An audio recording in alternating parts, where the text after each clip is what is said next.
नमस्कार, आदाब, सत श्री अकाल। मैं ओपी सिंह आपका शहर में आपका स्वागत करता हूं। दोस्तों, आज एक गंभीर मुद्दा हमारे सामने आया। गंभीर मुद्दा इसलिए कि बातें गौ माता की हैं। गौ माता जिसे पिछले मुख्यमंत्री एकनाथ शिंदे जी ने राजमाता घोषित कर दिया। एक जीआर पास हो चुका है। महाराष्ट्र राज्य की राजमाता गौ माता है। उसी गौ माता पर आज अत्याचार हो रहा है। महेंद्र पश्चिम में जो फायर ब्रिगेड है उसके पास पानी की टंकी है।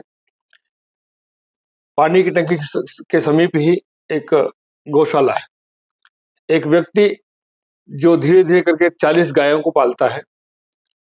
40 गायों को पालने के लिए धन इकट्ठा करने का, धनार्जन करने का एक तरीका उसके पास ये होता है कि वो मंदिरों में जहाँ लोग गाय को चारा खिलाते हैं, पैसे कुछ लेता है, उसी से जो पैसे आते हैं उसी से गाय का पालन करता है, रक्षा करता है।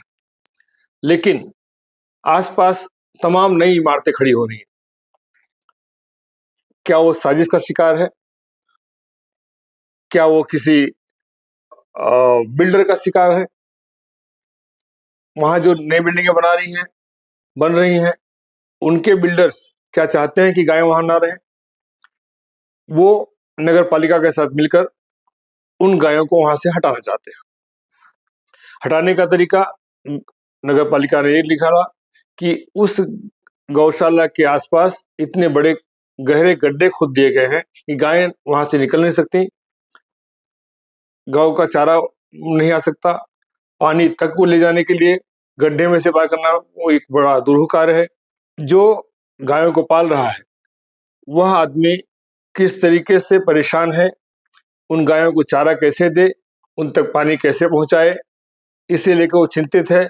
दर बदर वो ठोकर खा रहा है, लेकिन कहीं उससे कोई इंसाफ नहीं मिल रहा। सबसे आश्चर्य की बात यह है कि वो गौ की रक्षा के नाम पर जो राजनीति करने वाले हैं, जो अपनी स्वार्थ की रोटी सेकते हैं, उन लोगों के पास भी हो गया, लेकिन उसे इंसाफ नहीं मिला, न कोई सहायता मिली।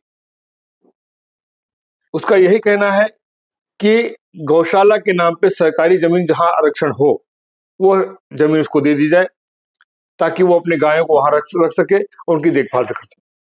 आइए हम आपको दिखाते हैं कि उन गायों का क्या हाल है, किस दुर्दशा में वो जी रही है, किस तरह वो परेशान है भूख और प्यास से। नमस्कार, आदाब, सत श्री अकाल। मैं ओपी सिंह आपके शहर में आपका स्वागत करता हूँ। मैं इस वक्त हूँ माहेश्वरी रोड, भाईंदर पश्चिम के पास, जो नए आबादी बस रही है। पानी की टंकी है, इसके पास में। आपका नाम क्या सर? भावेश जी का एक तबेला है। इनके पास यहाँ कुल मिला के 35 से 40 गायें हैं, छोटे बच्चे मिला करके। उनको उन्होंने यहाँ जिसकी जगह है मिलन पाटले की, उनके परमिशन से यहाँ रखा हुआ है। ये गायें बाहर नहीं जाएं, सड़क पे ना जाएं, गंदगी ना फैलाएं, ये बोल करके नगर पालिका ने यहाँ एक गड्ढा खोद दिया है, जिस गड्ढे से होके गाय जा नहीं सकती हैं आर पार। ये यहाँ कैद होके रह गई। मुख्यमंत्री एकनाथ शिंदे जब थे, उन्होंने गौ माता को राजमाता घोषित किया था, और राजमाता को ये अपमान यहाँ के कमिश्नर या कौन से जो भी अधिकारी हैं वो कर रहे हैं। तो ये कहाँ तक न्याय है? मैं जानना चाहता हूँ कि भावेश जी क्या प्रॉब्लम है आपका? सर, मैं जब यहाँ पे बड़े साहब लोग आए थे, उन्होंने मुझे बोला तुम्हारी गाय जो मंदिर पे जाती है, जो तुम मंदिर पे बेचते हो, तुम उसके ऊपर पैसा कमा रहे हो। तो मैंने बोला साहब, मैं उनसे पैसा नहीं कमाता हूँ, जो मुझे खुशी से देते मैं लेता हूँ। मेरी गाय बीमार हो जाती है, जो गाय बीमार होती है तो उनसे मैं थोड़ा पैसा लेता हूँ।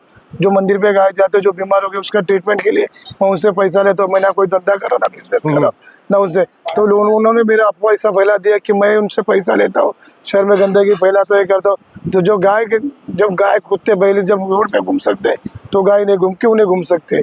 तो ठीक है, चलो। उनके बोलने पे उन्होंने जो मुझे बोला कि गाय यहाँ पे नहीं रहना मांगता है, गाय तुम्हारी शहर के बाहर लेके जाओ, गाँव ने शहर है करके इससे बाहर लेके जाओ। तो हमने उनको रिक्वेस्ट किया, सर हमारा पेट पानी है, हमारा धंधा है यहाँ पे, हम यहाँ पे रोजगार रहते। जब यहाँ पे कुछ नहीं था, जब ग्राम पंचायत थी तभी से हम यहाँ पे, ग्राम पंचायत ने नगर पालिका हुई, फिर महानगर पालिका हुई। जब बड़े बड़े अधिकारी आने के बाद में हमको यहाँ से हटाया जा रहा है। हमको ऐसा दिक्कत नहीं। हमने उनको क्या पूछा, जब हमारी छोटी सी एक प्रॉब्लम है, हम यहाँ पे रह रहे, अब हमारे पास कुछ नहीं था, जब हम यहाँ से आ रहे। जब हमने उनको बोला कि यहाँ पे खड्डा मत मारो, सब तो उन्होंने आके मुझे बोला जब तुम्हारी गाय रोड पे मत जाने दो या मंदिर पे मत बांधने दो। तो हमने उनको क्या बोला, साहब जो मंदिर पे जाते हैं, जो मंदिर पे बांधते हैं गाय, वो उनके धंधा करते हैं, जो अपन करते हैं, बिजनेस करते हैं, जो अपन करते हैं, वो अपने पेट के लिए करते हैं। उसमें गाय का पेट भरता है, किसी का पेट होता है। और जो लोग बोलते हैं कि गाय में हमारी माता है, जो गाय माता है, तो आज माता किधर गई? जब सब गाय माता 2-3 दिन से भूखी पड़ी है, जब पब्लिक को दिख रहा है तो माता कहाँ पे गई? हमने विश्व हिंदू परिषद वाले को फोन किया, हमने जहाँ के कार्यकर्ता वाले को फोन किया, सबको फोन किया, पर किसी ने हमारा प्रॉब्लम सॉल्व नहीं किया। सब बोलते हैं कि सब पैसे के पीछे पागल है, हम कहाँ से पैसे देंगे? जब यहाँ पे हमारे पेट भरेगा तो हम उनको पेट भरेंगे। तो वही हमारा सहायता नहीं करा। उनके बाद हमने उनको, जब बड़े उनके नेता कार्यकर्ता लोग आए थे, साहब लोग आए थे, उन्होंने हमको बोला जब तुम्हारी गाय और तुम यहाँ पे नहीं रहने का, शहर के बाहर जाने का। हमने बोला सर, हमने उनको बहुत रिक्वेस्ट किया। फिर उन्होंने बोला ठीक है, तुम्हारी गाय रोड पे आना नहीं मांगता है, ना मंदिर पे जाना मांगता है, तुम गाय को लेके आओ, चारा भी नहीं खिलाओ, हमको कोई दिक्कत नहीं। तब हमने उनको हाथ पैर जोड़ने के बाद में उन्होंने बोला ठीक है। फिर शाम को हम जब उनसे बात होने के बाद में, शाम को यहाँ पे आने के बाद ऐसे आधा खड्डा मारा। तब हमने वहाँ पे रिक्वेस्ट की फिर से कि बोला किसके कहने पे कर रहे? बोला तुम्हारी गाय जो रोड पे जाती है, जो बाहर जाती है, वो जाना नहीं मांगता है और इधर कैद रहना मांगता है। इसके लिए यहाँ से कम 5 से 6 फुट का खड्डा मार के लास्ट गटर के नाले तक खड्डा मारा। आगे बड़ा गटर का नाला है जहाँ से गाय वहाँ पे जा नहीं सकते, अगर जाएगी तो बड़े नाले में गिर जाएगी और मर जाएगी। बहुत रिक्वेस्ट करने के बाद में हम तो बहुत पंचाल गए, अगर नहीं होगा तो हमको जो खड्डा मारा, हमारे पूरे परिवार के सब लोग खड्डे में सो जाएंगे, हमारे पे मिट्टी डाल दो, हमको बंद कर दो, फिर गाय को जो चाहिए तुम कर लो, हम अब उससे ज्यादा हम कुछ नहीं कर पाएंगे। तो ये प्रशासन कह रहा है कि आप गाय को कहीं से हटाइए यहाँ से, कहीं आप दूसरा पर्याय कोई जगह देख लीजिए, वहाँ पर जाइए।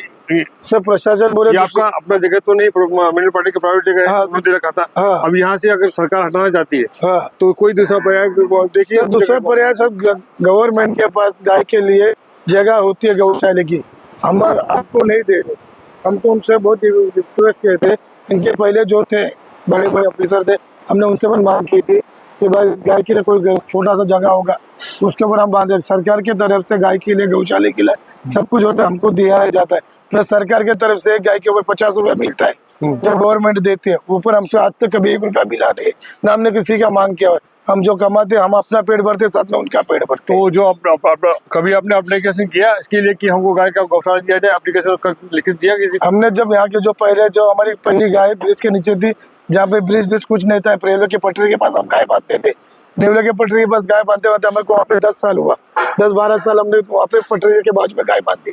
उस टाइम पे कोई नहीं। उसके बाद में जब यहाँ पे जो महापौर बनी थी गीता जैन, उनके ऑफिस में हम जाके हमारा प्रस्ताव रखा था, तो उन्होंने पर वहाँ से हमको भगा दिया कि बोला ये तुम्हारी जगह नहीं है, ये तुम्हें सरकारी जगह, तुम यहाँ पे बांधो। जब उस टाइम पे सरकार कहाँ पे थी? जब हम 10 साल 12 साल हम यहाँ पे बम्बई में 15 साल से भी नहीं। कहने का मतलब आपने कभी गवर्नमेंट से मांग की कि हमको जगह दी जाए? हमने सर जहाँ पे जो गीता जैन थे, जहाँ पे जो मेन थे, उनसे हमने मांग की थी। हम उसके ऑफिस में कोई लिखित था आपको? लिखित नहीं दिए थे हमने, लिखित का हमको पढ़ा लिखा तो सर में नहीं। हम तो सिर्फ जो हमारे साथ में 5-6 जन थे, हमारे परिवार थे, दूसरे 5-6 जन थे जो यहाँ पे जो गाय को जानते मानते, उनके साथ में हम उनके ऑफिस में गए थे। फिर हमने सब लोगों ने उनसे डिमांड मांगी थी। तो गीता जैन के बाद में डिम्पल मेहता भी तो बनी थी महापौर। सर हम तब सर हमको हिसाब से जब हम जिसकी गाय पाल रहे थे, तो उन्होंने बोला ठीक है तुम हमारे जगह पे जाके रह जाओ, जब तुमको कोई जगह नहीं दे रहे। तब हम उनके मिलन पटेल के जगह पे आके रहने लग गए। आज इतने साल से मिलन पटेल के जगह पे थे, आज हमको 15-20 साल के ऊपर हो गया यहाँ पे। तो आपने देखा कि ये भावेश जी का जो कहना था, इन्होंने कई बार प्रशासन से मांग की, पढ़े लिखे नहीं है, लिखित तौर पे इन्होंने मांग तो नहीं की, लेकिन गौशाला की जमीन की मांग रखते हैं। इनका कहना है कि सरकारी जमीन कहीं अगर गौशाला के लिए है तो मुझे दी जाए, मैं वहाँ गाय को शिफ्ट कर लूँगा। और रही बात मंदिर पे जाने की, तो मंदिर पे नहीं ले जाने के, अपना यहाँ पालेंगे उसको, लालन पालन करेंगे, उसका देखभाल करेंगे। इसके पहले जब मीटिंग हुई थी, जब मंदिर वालों ने मीटिंग किया था, सब मीटिंग में बोला गया था कि ठीक है तुम गाय मंदिर पे बांधो, 2-2 गाय बांधो, गाय के नीचे साफ सफाई करो। और हर महीने से हमसे पावती लेते थे, 500 रुपए की पावती बकायदा मेरे पिताजी से बंधी हुए। ये कौन से मंदिर वाले लेते थे? सरकार जो यहाँ के महानगर पालिका वाले वो पावती लेते। पहला पावती नहीं था, उसके बाद में 500 रुपए की पावती लेने लग गए। फिर हम 500 की पावती बंद देने लग गए। रसीद है आपके पास? रसीद है हमारे पास, पिताजी के पास है, मुझे तो दिखा देता, पिताजी पे आगे मैं जो मेरे गाय लेके जाते थे जी, जो जहाँ मंदिर पे गाय जाती थी, उनसे मैं जबरदस्ती पावती फाड़ा जाता था। अगर नहीं देंगे तो गाय उठा के लेके जाते थे, गाय के पावती है हमारे पास, 2,000 की फाइन ठोकते थे, जबरदस्ती मंदिर से गाय उठा के छीन के लेके जाके जमा कर देते थे और 2,000 की जबरदस्ती पावती फाड़ते थे हमारे से। तो ये है दुर्दशा गौ माता की, जो आज माता घोषित हो गई है। कितनी गायें हैं, न कोई संस्था आगे आ रही है, न कोई सेवक आगे है। हिंदू लोग इसके नाम पे गौ माता के नाम पे राजनीति कर रहे हैं, लेकिन आज की तारीख में जब एक समस्या आई है तो कोई सामने आने को तैयार नहीं है। हमारा गुहार है, जो NGOs हैं, जो गौ माता के रक्षक लोग हैं, वो सामने आए और इस समस्या का हल निदान निकालें। धन्यवाद। और सर, मैं जब उनको अपने प्रस्ताव रख रहा हूँ तो वो मेरे पे ऐसा ब्लेम कर रहे कि ये शहर में गाय दे रहा है, गंदगी फिर, मतलब उनको अभी वो अपने बचाव के लिए मेरे को टारगेट करके मेरे पे बोलते तुम्हारे पे केस कर देंगे, तुम सही गाय नहीं रखा, तुम ये नहीं रखे, वो नहीं रखे। जब गाय, अभी हम कोई मुसलमान को अगर किसी बंदे को गाय देते हैं पालने के लिए तो वहाँ पे समस्या उठा देते। समस्या समझ गया मैं। देखिए कि हमारा कहना सिर्फ इतना है कि जो गौ माता के नाम पे राजनीति करने वाले लोग हैं, विश्व हिंदू परिषद है और अन्य जो संस्थाएं हैं, वो इसके नाम पे राजनीति तो करती है, लेकिन आज जब ये गौ माता के संकट में आई है, इस संकट से उनको निकाला कैसे जाए, इसलिए वो आगे आए। अनुरोध उनसे है कि वो आगे आए और इस समस्या का हल निकालें। शासन से, इनसे सब मिलकर के जो भी उचित हल होता है वो निकालें और गायों की रक्षा करें। धन्यवाद। तो आपने देखा कि किस तरह से गायें परेशान हैं, भूख और प्यास से व्याकुल हैं, और उनकी देखभाल करने वाला भवेश वो कितना परेशान है कि उसको, उन गायों को कुछ उचित चारा उपचार दे सके। दुख इस बात का है कि जहां पूरे भारत में गायों के लेकर राजनीति हो रही है, बाबा बागेश्वर एक यात्रा निकाल रहे हैं, धर्म यात्रा निकाले हैं, हिंदू यात्रा निकाले हैं, हिंदुओं की माता है गौ माता, राजमाता तो घोषित हो गई, राष्ट्रमाता घोषित करवाने का प्रयास हो रहा है। वहीं दूसरी तरफ गायों का यह हाल, ये दुर्दशा। मेरा प्रशासन और उन गौरक्षकों से गुहार है कि वो आगे आए और इन गायों को मुक्ति दिलाएं, मुक्ति उनके भूख और प्यास से। धन्यवाद।